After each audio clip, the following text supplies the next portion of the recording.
If someone had told me at 22 that I'd spend the next 38 years of my life building someone else's dream, I would have laughed in their face. At 22, I was full of life. I had dreams of becoming a teacher, maybe even a writer on the side. I loved working with kids.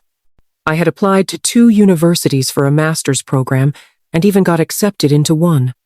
But all of that changed the day I met Charles. He was older 33, a widower with 2 young children, Daniel, who was 6 at the time, and Ruth, who had just turned 4. We met at a mutual friend's small get-together. He stood out because of the sadness in his eyes. You could tell he was someone who had been through a lot, and for some reason that drew me in. We got to talking. He told me about his late wife and how he was trying to raise 2 kids on his own while also working full-time. I told him about my dreams, my acceptance letters, and my love for children.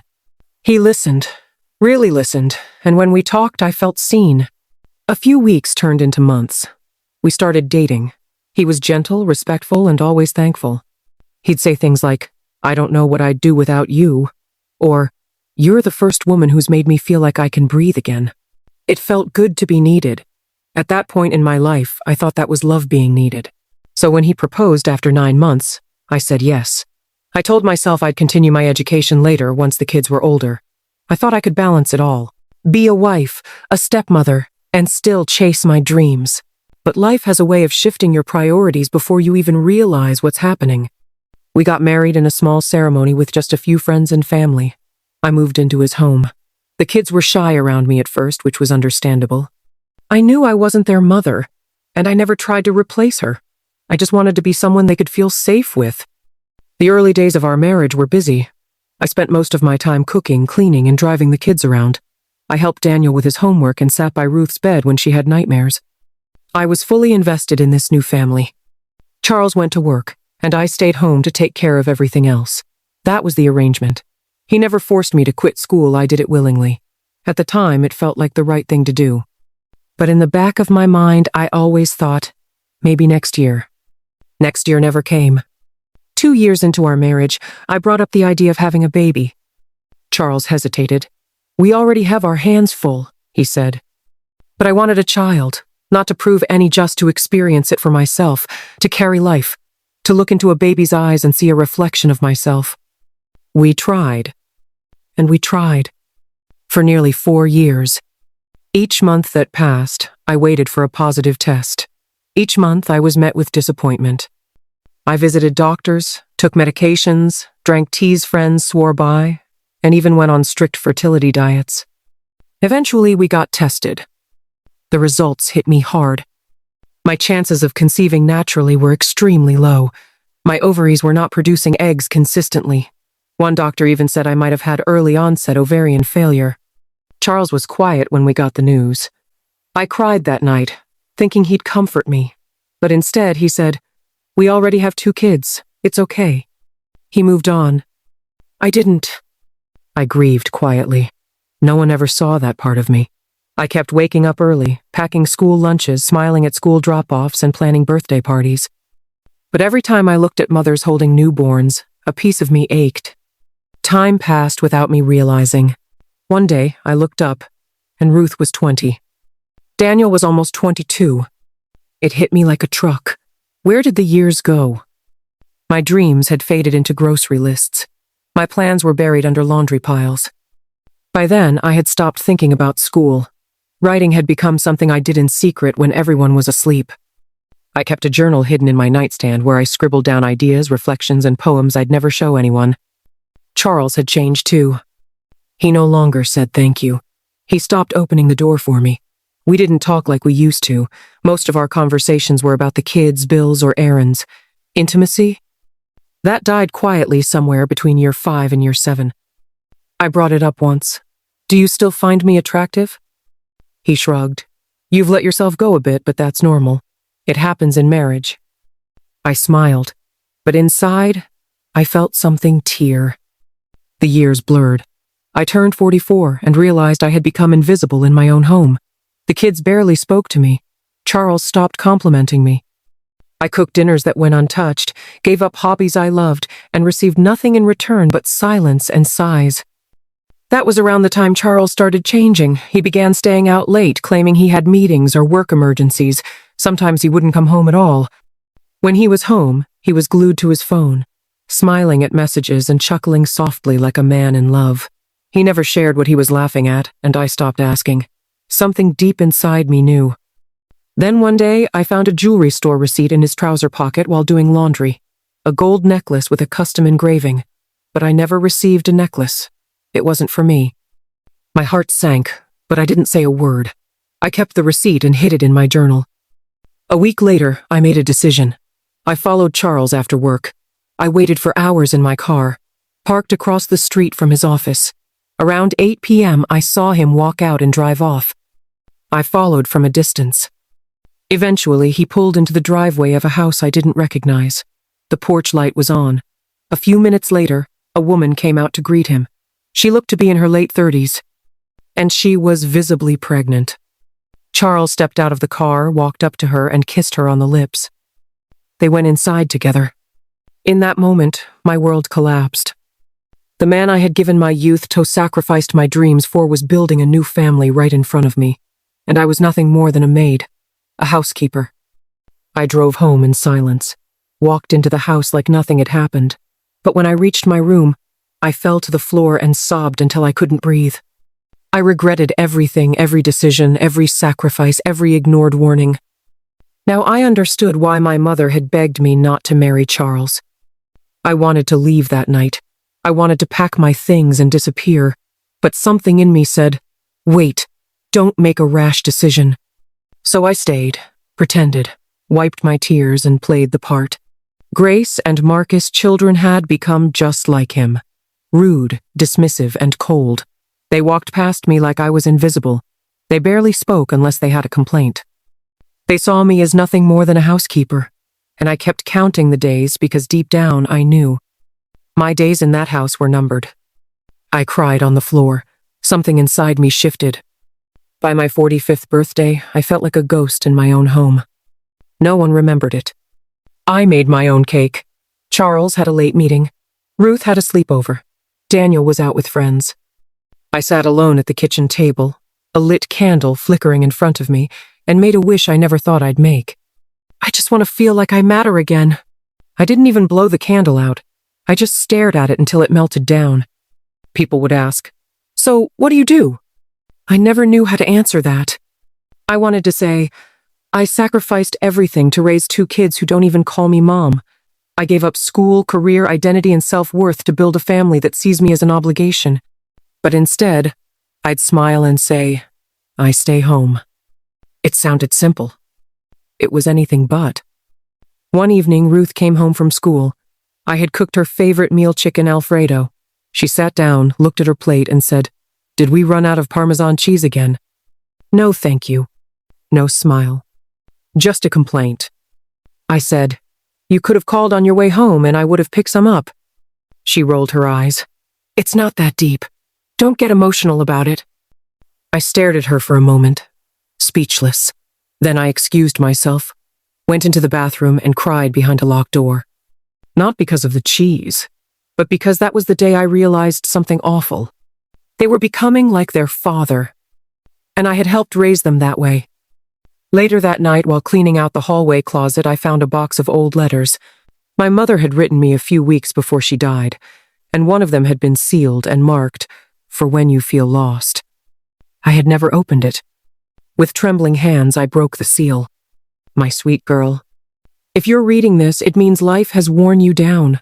You've given too much and received too little, but I want you to remember your life is not over. You are not done. You deserve to be loved, seen, and cherished, not just needed." I sat on the floor with that letter against my chest, sobbing until I couldn't breathe. Because for the first time in years, someone had finally said the words I needed to hear. And I knew something had to change. After I read my mother's letter that night, something inside me changed.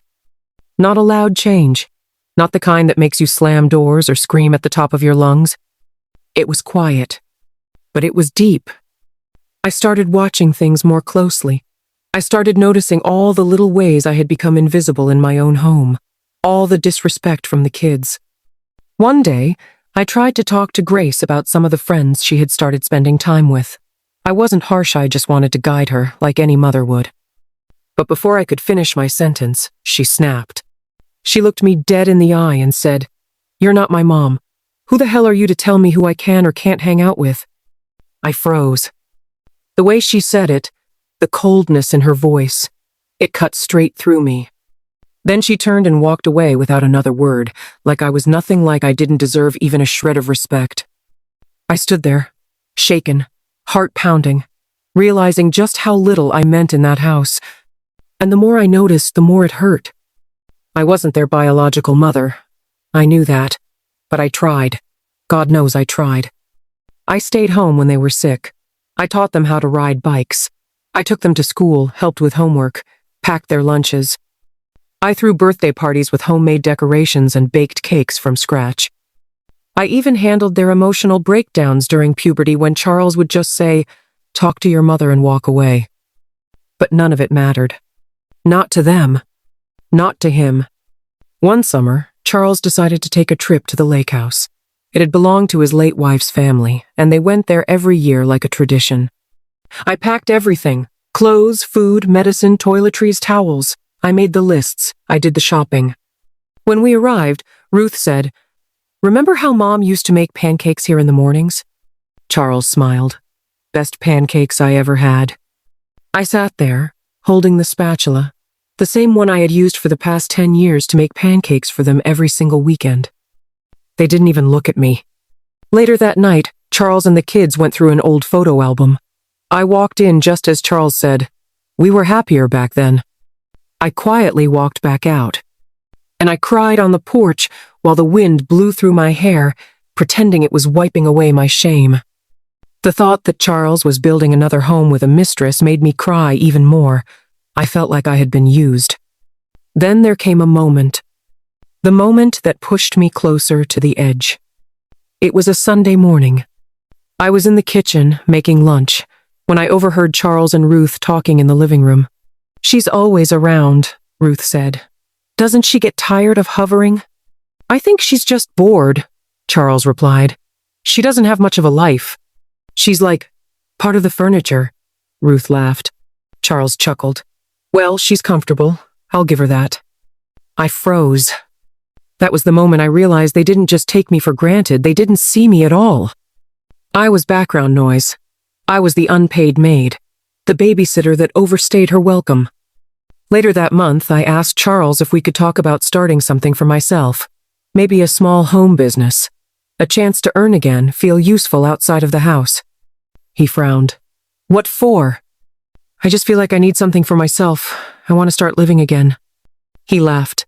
"You don't need a business. You have everything here. Food, a roof, comfort." I replied softly, "That's not the same as having purpose." He didn't answer. He walked away like I hadn't even spoken.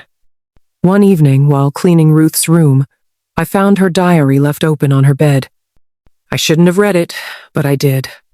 And I wish I hadn't. She's not my real mom. I wish Dad would stop pretending like she is. She tries so hard, but she's so boring. Always home, always tired, always asking if I'm okay. I can't wait to move out. I sat on her bed, holding the diary, my hands shaking. All I ever wanted was to be loved back. Not worshipped. Not thanked endlessly. Just seen. Just respected. I never told anyone how many nights I cried in the bathroom. I never shared how many times I looked in the mirror and didn't recognize the woman staring back. I never told Charles how deeply it hurt not being able to have my own child. I never told him that every Mother's Day was a reminder that I was only half a mother in their eyes. Because somewhere along the way, I stopped believing my pain mattered. One night, after everyone was asleep, I stood in front of the mirror in the bathroom. I looked tired. Older than my age. Not because of time, but because of emotional weight. And I whispered to my reflection, "If I don't leave soon, I'll disappear completely." And that night, I didn't just hide the suitcase under the bed. I opened it. Because something in me had snapped. The suitcase stayed under the bed for weeks. Half packed, half ready. I wasn't waiting for the perfect moment, I was waiting for the last straw. And I knew deep down it was coming. because things had only gotten worse. Charles was barely speaking to me. The kids were either too busy or too cold, and two had stopped trying to be noticed. I was just surviving, floating through the days like a ghost with a cleaning schedule. Until one evening, everything changed. And it happened in the most humiliating way possible. It was a Saturday. Charles was hosting a dinner at the house for some business associates. He wanted everything perfect. He said it 3 times that morning before leaving to run errands. Perfect, Margaret. No mistakes. I should have been angry, but I wasn't. I was used to it. I'd been told for years that the success of our family depended on me doing everything right. So I worked all day. I cooked 3 different dishes. I ironed the napkins. I rearranged the sitting room. I even bought fresh flowers with the little money I had saved from the grocery budget. I wore a navy blue dress, fixed my hair, put on light makeup. For the first time in months, I tried to look like the woman he married, not the one they walked past every day. And I hoped, maybe just tonight I'd be acknowledged. Maybe someone would say, "This food is amazing," or "The house looks beautiful." I didn't want an award. I just wanted to be seen. By 7 p.m., the house was full. Suits, ties, laughter, the smell of cologne and wine. I floated from the kitchen to the dining room, like I always did, serving plates, refilling drinks, clearing empty glasses. I wasn't a host. I was a staff. I stood at the edge of the living room, holding a tray, when one of Charles's friends pointed toward me and said with a smile, "Charles, you really lucked out. She's always around, quiet and efficient. What would you even do without her?" Charles didn't miss a beat. He laughed loud enough for the room to hear.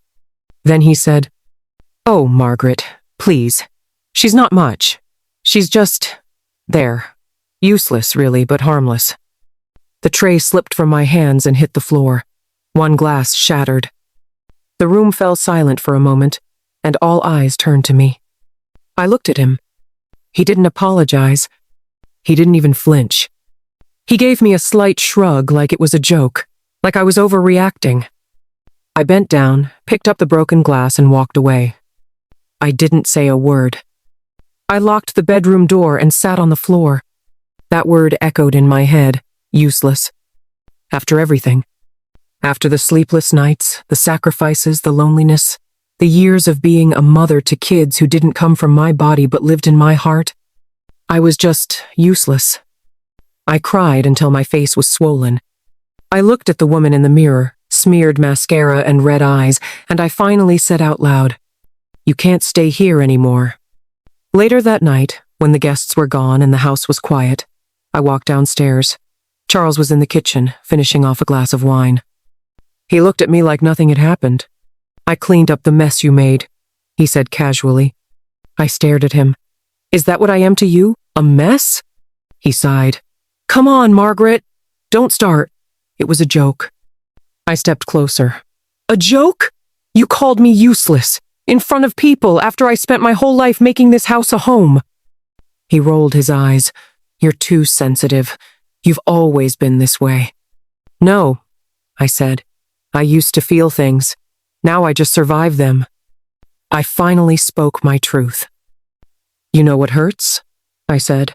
"Not just what you said, but the fact that you meant it. You think I don't have value because I stopped chasing a career, because I gave up everything for you and your children, because I chose this family over myself." He tried to interrupt. I held up my hand. "Number, you don't get to speak now. I gave you everything, Charles. My time, my body, my love, my dreams. I raised your children when their real mother was gone. I stayed when you ignored me. I cooked, cleaned, cared, and cried alone." He stepped back, silent. "And all this time," I continued, "I kept telling myself that one day you'd see me, that one day you'd realize I was the one who kept this family going." Tears were streaming down my face. "But you didn't. You never did. And tonight, you told a room full of people that I'm useless." I walked past him and toward the front door. "I'm leaving," I said, turning around one last time. "Not because I'm bitter. Not because I hate you." I took a deep breath. "I'm leaving because if I don't go now, there will be nothing left of me to save." He looked stunned. "You're being dramatic." "No," I said. I'm finally being honest. I went upstairs, opened the closet, pulled out the suitcase, and zipped it shut. This time there was no hesitation. I walked down the stairs, grabbed my coat, and opened the door. He stood at the bottom of the stairs. "Margaret," he said, "where will you go?" I paused, looked at him for the last time, and said, "Anywhere, because anywhere is better than being invisible in my own home." Then I stepped outside, and I didn't look back. I didn't sleep that night. I sat in a cheap hotel room, staring at the ceiling with my suitcase by the door and 100 thoughts running through my mind. No husband. No children. No job. No savings to brag about. No one to call. And yet, I felt something I hadn't felt in years. Relief. It was terrifying, but it was also the first honest breath I'd taken in a long time. The next morning, I walked into a nearby diner, not because I was hungry, but because I didn't know what else to do. A waitress noticed me sitting alone and came over. "You all right?" she asked. I didn't know how to answer that, so I just nodded. "Need a job?" she asked out of nowhere. "We just lost our part-time help." And just like that, I had a job. It wasn't glamorous. The pay was low, the hours were long, and my feet hurt every single day. But for the first time in forever, I had a place to be where nobody expected me to fix their life. I showed up on time. I wiped tables. I served coffee. I earned tips. Small as it was, that diner gave me something that Charles's house never: dignity. I found a small room to rent above a flower shop. The walls were thin, the windows stuck, and the plumbing was noisy, but it was mine. No one barged in. No one sighed when I forgot something. No one looked past me. I used to wake up to Charles's complaints. Now I woke up to the smell of bread from the bakery next door and the soft hum of morning traffic. It wasn't much, but it was freedom. There were nights I cried. When I missed the sound of Ruth's laugh, when I thought about Daniel's first steps, when I remembered how I used to braid Ruth's hair before school. Even after all the disrespect and rejection, my heart still ached for the family I gave everything to. I missed being called Mom, even if it was only in moments of convenience. One Sunday, after work, I sat in a local library. The place was quiet, peaceful, and full of old people reading books with coffee-stained pages. I wandered to the back where the computers were and stared at the screen. Then I opened a blank document. I started writing. Not poetry. Not a novel. Just the truth. I wrote everything I couldn't say for 28 years. Every unspoken sentence. Every insult I swallowed. Every tear I cried behind closed doors. Before I knew it, I had written 5 pages. Then 10. It poured out like a flood. I printed a few of the pages and brought them to work the next day. One of the regulars at the diner was an older woman named Gwen. Kind, curious, and always scribbling in a notebook. "You're a writer," she said once, looking at my handwriting. "I used to be," I replied. She smiled. "Once a writer, always a writer." I showed her a few pages. She read in silence, then looked up at me and said, "You need to share this." I laughed. "Who would read this?" "Women like me," she replied.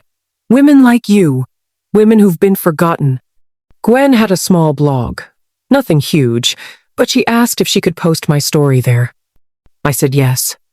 She titled it, "The Woman Who Gave Up Everything," and walked away. She posted it on a Wednesday. By Friday, it had over 30,000 views. By Sunday, I had over 200 emails from women around the world. "This is my story too." I thought I was alone. "Thank you for saying what I've never been able to say out loud." I couldn't believe it. My pain me invisible life was helping people heal. One afternoon, I opened my email and froze. It was from Ruth. She had found the story. Someone forwarded it to her. The message was short. "I didn't know how much I hurt you. I didn't understand how much you did for us. I'm sorry, Mom. I don't know if I deserve a second chance, but I'm here if you ever want to talk." I stared at those words for hours. I didn't reply. Not because I was angry, but because, for the first time in a long time, I was finally allowed to feel something for myself, not someone else. The phone calls from Charles. They started slowly. First, an unknown number. Then a voicemail. Margaret, please, just call me. I didn't know. I didn't see it, please. Another message. You were the best part of my life. I was too proud to say it. Then a final one. I'm sitting on the porch every day, hoping maybe you'll come back. I miss you. The next morning, I stepped outside to buy groceries. Across the street, I saw a man sitting on a bench. His shoulders were slouched. His hands were shaking. It was Charles. He didn't call out. He didn't chase me. He just watched me walk by. And I kept walking. But something in my chest, something deep, felt like it was starting to settle. Because now, I wasn't the woman waiting to be seen. I was the woman who had seen enough. It was the 4th Sunday in a row. Every weekend, Charles showed up and sat on the bench across from the small cafe where I sometimes worked mornings. He never approached, never begged in person, just waited, hoping I'd cross the street and give him a chance. I never did. Not because I hated him, not because I was punishing him, but because I wasn't ready to hear him out. Not until I felt whole. And I was still stitching myself together. After Gwen's blog post went viral, a small publishing company reached out. They wanted me to turn my story into a book. I laughed at first. I'm not an author, I told them. But they said, you're a woman who survived. That's what makes your story worth reading. So I wrote. Not for money. Not for fame. But for every woman who had been told she was just a wife, just a stepmom, just a woman in the background. The book was titled, I Gave Up My Dreams to Raise His Children, Now He Cries at My Doorstep. And it sold out in less than 2 weeks. A few days after the book launch, Daniel showed up outside the flower shop where I rented my room. I almost didn't recognize him at first.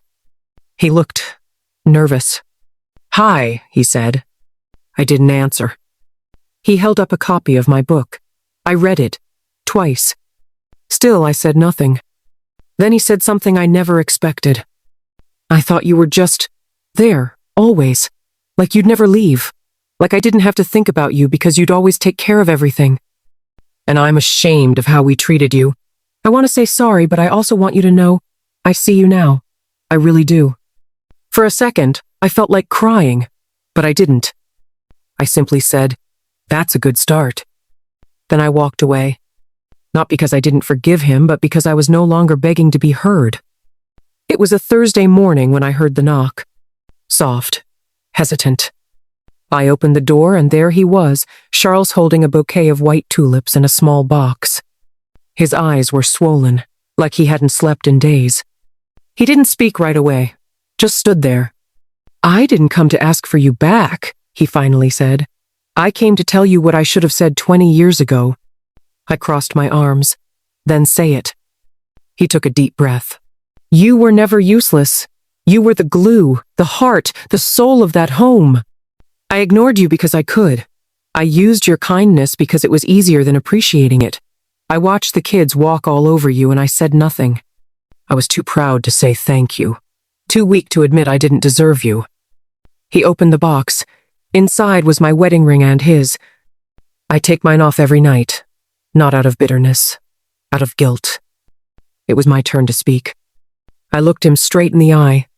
You hurt me in ways you don't even understand, I said.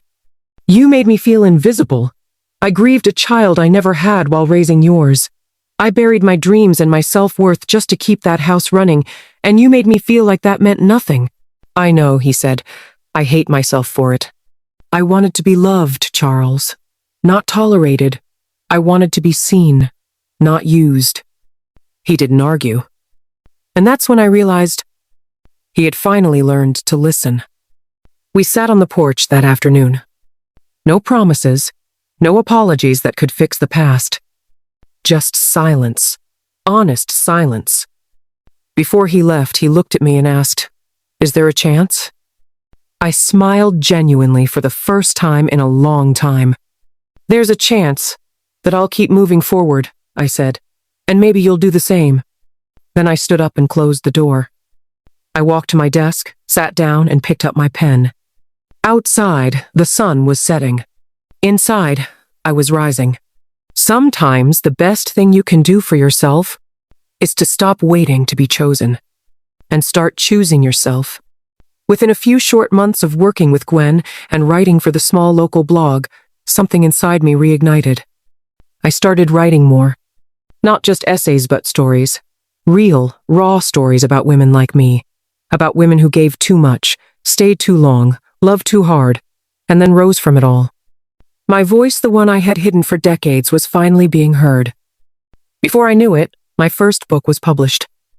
Then a second. Then a third. Each one sold out faster than the last. My inbox filled with speaking invitations.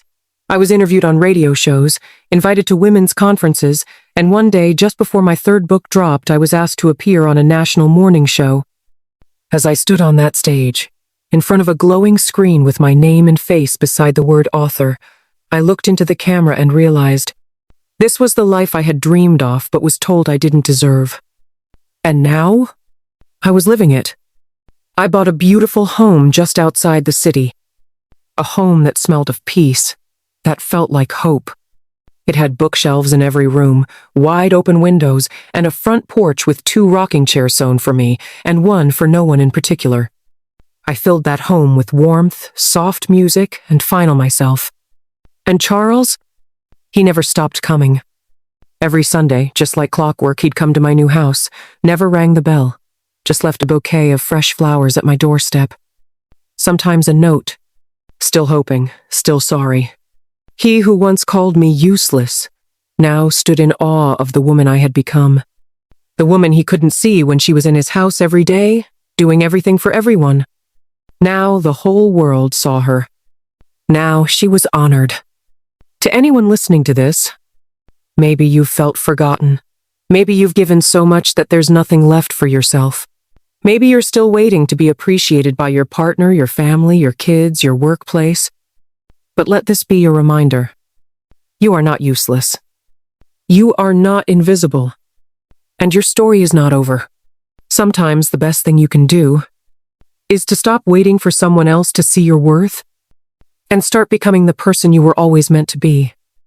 If this story touched you, if it made you cry, or reminded you of your own journey, please don't forget to like this video, leave a comment, and subscribe to Her True Life Stories.